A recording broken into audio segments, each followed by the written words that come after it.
Bonjour Florence. Bonjour Maxime. Alors Florence, aujourd'hui tu es enseignante à l'ESC Clermont Business School. Alors tu t'occupes d'un certain nombre de thématiques, mais celle qui va nous intéresser aujourd'hui, c'est celle qui tourne autour de la mobilité. La mobilité au XXIe siècle, c'est un des enjeux forts. Est-ce que tu peux nous dire un petit peu là-dessus déjà pour commencer? Oui, c'est un des principaux défis du XXIe siècle pour plusieurs raisons. Une raison liée à l'évolution démographique, qui fait que la population mondiale est passée en 100 ans de 1,5 milliard d'habitants à 7,5 milliards et que ça continue à augmenter, ce qui entraîne un besoin croissant de mobilité des biens et des personnes. Une deuxième raison qui est la raison environnementale. On voit l'impact des transports sur la pollution, sur l'environnement. Et puis une troisième question qui est économique. Ou plutôt, je dirais, avant d'aborder la question économique, peut-être la transformation digitale qui entraîne des nouveaux possibles, mais aussi des nouvelles transformations. Et on voit l'émergence de nouveaux acteurs, par exemple les acteurs du numérique qui offrent des nouvelles solutions de mobilité et qui conduit à totalement recomposer en fait les acteurs du transport. Et donc tous ces bouleversements nécessitent de repenser notre mobilité pour avoir moins d'impact sur l'environnement, moins d'impact sur la santé des personnes, moins d'impact sur la congestion aussi, et trouver des nouvelles solutions plus efficientes pour tous. Donc on comprend bien que c'est quelque chose c'est un des enjeux majeurs auxquels l'homme avec un grand H est confronté. C'est aussi pour ça donc, que tu as travaillé au développement du master qui nous intéresse, un master tout en anglais, un MSc, Transforming Mobility, Business Models and Vehicles for the Future. Est-ce que tu peux nous le présenter? Oui, alors effectivement, ce MSc se déroule en 2 semestres. Le premier qui a vraiment une volonté de donner les clés de compréhension de ces grandes évolutions pour que les étudiants comprennent en fait les défis et la complexité du défi, et puis en même temps soient capables d'agir et de concevoir des nouvelles solutions de mobilité. Donc on a pris une orientation qui est un peu plus focalisée sur ce qu'on appelle la mobilité routière et la transformation de l'industrie automobile, mais dans un contexte plus large. Donc on repositionne ça dans le cadre général des transports. Et puis après, la deuxième partie est vraiment plus orientée sur justement la conception de nouvelles offres de mobilité et la conduite de la transformation de ces mobilités dans les organisations. Donc ça peut être dans différents types d'organisations. Bien sûr la filière automobile, mais aussi chez les énergéticiens. Ça peut être au sein d'opérateurs de mobilité ou de ces acteurs du numérique, ces plateformes digitales qui offrent des services de mobilité. Donc on est vraiment sur un programme qui va pouvoir toucher divers secteurs d'activité, diverses structures, puisque j'imagine que ça ne va pas concerner uniquement des entreprises, ça va concerner aussi des agglomérations, des régions, des pays, peut-être même entiers. Oui, absolument. L'ambition du programme, c'est de travailler à 3 niveaux. Donc le niveau local, national et international. Donc tu as raison de parler de collectivités, de pays. Et on sait que le défi doit être adressé au niveau aussi international. Donc ça, c'est aussi une grille de lecture. Et puis, je pense que ce qui caractérise le programme aussi, c'est cette approche interdisciplinaire, donc à la croisée de plusieurs secteurs, comme tu viens de le dire. Et donc le secteur de l'énergie, de l'industrie, de l'informatique, du commerce, en fait, parce qu'on a aussi besoin de managers qui traitent le sujet en repensant la manière de créer de la valeur, de la partager et d'apporter des nouvelles solutions de mobilité. Et donc peut-être ce qui caractérise, nous, l'originalité de l'approche, c'est d'être orienté sur la mobilité routière qui contribue fortement aux émissions de CO2 et donc qui nécessite un besoin de transformation. Et puis aussi de s'intéresser à la transformation des modèles économiques parce qu'en tant qu'école de commerce, c'est ce qui est vraiment notre légitimité. Et je voudrais aussi du coup ajouter ce que je n'ai pas dit, c'est que cette filière et ce programme a été co-construit en partenariat avec une école d'ingénieurs, Sigma Clermont, et que c'est vraiment le fruit de la fertilisation croisée entre une école de commerce et une école d'ingénieurs. Voilà, pour permettre l'acquisition d'une double culture, pour être plus à même de... Donc Sigma, j'imagine qu'ils interviennent en grande partie sur les thématiques liées à l'automobile. mais peut-être pas que. Oui, et surtout c'est intervenu en amont dans la conception en fait du programme de formation, et puis aussi dans la mise en commun des acteurs qui sont impliqués, donc des entreprises qui soutiennent cette filière, et puis de la volonté de développer des programmes qui peuvent intéresser aussi bien un public d'ingénieurs que des étudiants qui viennent d'un parcours commerce, management par exemple. D'accord, alors tu as commencé d'en parler sur les partenaires, tu en as cité un premier, Sigma Clermont. Est-ce qu'aujourd'hui il y a d'autres partenaires, entreprises, peut-être régionales qui peuvent soutenir ou qui ont construit le programme avec toi ? Oui, alors j'ai commencé par un partenaire académique. On est en train de continuer à développer des partenariats comme ça avec des écoles d'ingénieurs. On a un partenaire, j'allais dire, national, qui est la PFA, la plateforme automobile française, et l'État français qui soutient ce programme de formation à travers une subvention, comme en fait un programme d'investissement d'avenir pour favoriser l'acquisition de compétences qui vont permettre de conduire la transformation. Donc c'est un soutien important. Et puis on a des partenaires entreprises, par exemple Michelin, qui est engagé depuis bien longtemps pour la mobilité durable. Et puis des entreprises comme Joubert, une PME qui est une PME locale mais qui a un développement à l'international. Ou encore BNP Paribas Personal Finance, qui a des offres de services de financement en fait, de l'automobile et donc qui est intéressé par ce programme. Mais aussi La Poste, qui est un acteur à la fois local, national et international. Et on ne le sait pas suffisamment, mais La Poste en fait, possède la première flotte de véhicules électriques au monde. Donc voilà, c'est un acteur aussi dont le soutien nous tient à cœur. Et puis un partenaire de la distribution automobile, Émile Frey, qui est un gros groupe de distribution multimarque.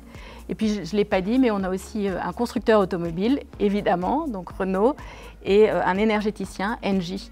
Et on a cherché à avoir le soutien et à co-créer ce parcours de formation avec des représentants de chaque secteur en fait, impliqués dans cette transformation. Donc j'imagine que du coup le programme il est extrêmement professionnalisant, je dirais au-delà de l'acculturation générale qu'il peut apporter sur les thématiques qui sont liées à la mobilité aujourd'hui. Bon, tu as parlé des partenaires qui ont co-construit, qui sont présents durant le programme. J'imagine que c'est aussi des entreprises qui vont après la formation recruter nos étudiants. Oui, et alors en fait le programme on le propose en alternance, donc les étudiants peuvent rejoindre directement. Voilà, dans un mode alterné, ce qui permet d'acquérir une expérience professionnelle en même temps. Donc quand tu parles de programme professionnalisant, c'est parfaitement vrai. Et puis derrière, effectivement, ça fait partie des débouchés possibles, aussi bien au sein de grandes entreprises que parfois dans des startups qui innovent pour une mobilité plus durable. Et l'idée, c'est vraiment de préparer au métier de demain. Et peut-être un mot d'ailleurs sur le métier auquel ça prépare. Je t'en prie. En fait, l'idée, c'est de préparer. Le titre un peu générique qu'on a donné, c'est Manager Mobilité Durable. C'est en fait, ce Manager Mobilité Durable, c'est un chef de projet qui est à la fois un manager de l'innovation, qui est un chef de produit, capable de concevoir soit des produits, soit des services. Et quelqu'un qui est capable de conduire la transformation. Donc on voit bien que c'est à la croisée de plusieurs fonctions. Oui, plusieurs métiers, oui. Ouais. Et on voit des offres d'emploi qui apparaissent déjà depuis 18 mois, 2 ans, qui prennent des intitulés qui peuvent varier, selon aussi on recherche un profil quelquefois 100% commerce, parfois 100% ingénieur, et quelquefois à la croisée des deux. Et en fait, c'est à ça qu'on veut contribuer en fait, en préparant des managers opérationnels. D'accord. Alors peut-être maintenant parler un petit mot sur la région, la ville de Clermont-Ferrand, qui je crois a une certaine légitimité, en tout cas pour ces thématiques liées à la mobilité.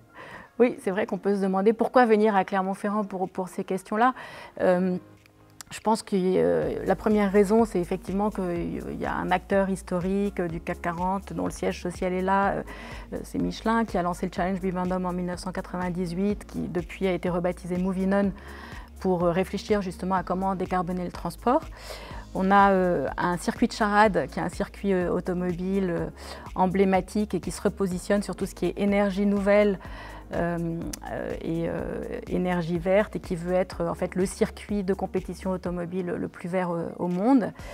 Une démarche aussi interdisciplinaire qui a été lancée récemment qui s'appelle Orbimob, qui a pour ambition de faire de Clermont-Ferrand un territoire de référence sur tout ce qui est mobilité territoriale durable. En fait, les questions de mobilité sont souvent abordées maintenant, mais très souvent sous l'angle de la mobilité urbaine, des très grandes villes, des très grandes mégalopoles, et c'est sûr que c'est un enjeu majeur, puisque beaucoup de personnes sont concentrées dans ces futures mégalopoles, et qu'il faut donc apporter des réponses aux besoins de mobilité.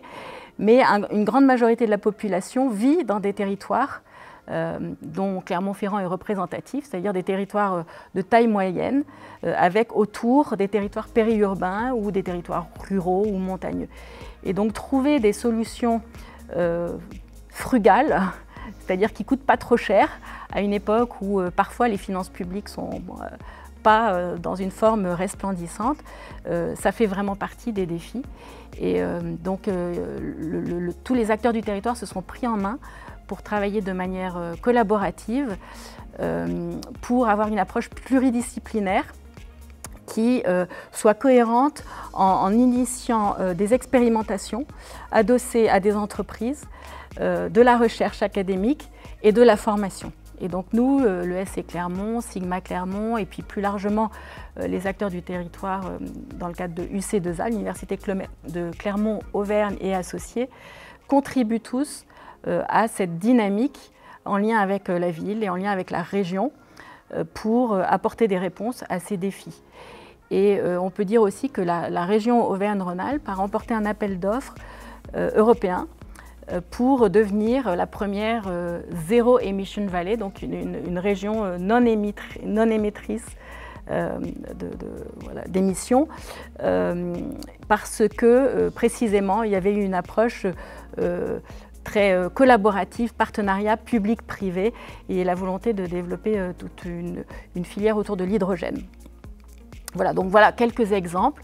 On peut peut-être en dire une dernière, c'est que c'est un territoire à taille humaine et l'école est une école à taille humaine où du coup on est dans un écosystème qui est propice aussi à l'expérimentation, à la collaboration et qui pour des étudiants peut être très attirante, quoi. Clairement, c'est the place to be. Hein, the place to be, absolument. Est-ce que, Florence, pour terminer, tu pourrais nous parler du genre de profil que tu apprécies ou en tout cas que tu recherches particulièrement pour cette formation? Alors, la formation, elle est vraiment conçue pour attirer aussi bien des passionnés d'automobile que des gens qui ont envie de contribuer à relever ce défi de mobilité plus durable.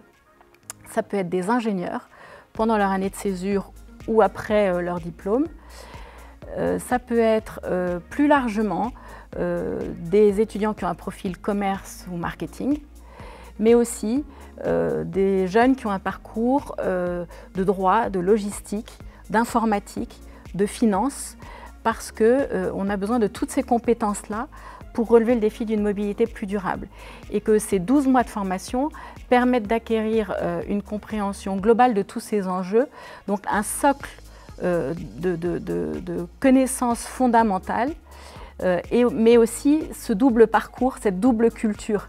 Et donc tous ceux qui ont envie de se doter d'un double parcours, d'un double diplôme, sont les bienvenus pour peu qu'ils soient intéressés par les enjeux environnementaux, les enjeux économiques, cette question des business models dont j'ai parlé, et puis intéressés aussi un peu par les enjeux techniques. Voilà. Merci beaucoup Florence. Merci et puis, Maxime. À très vite. À bientôt. Merci. Ouais.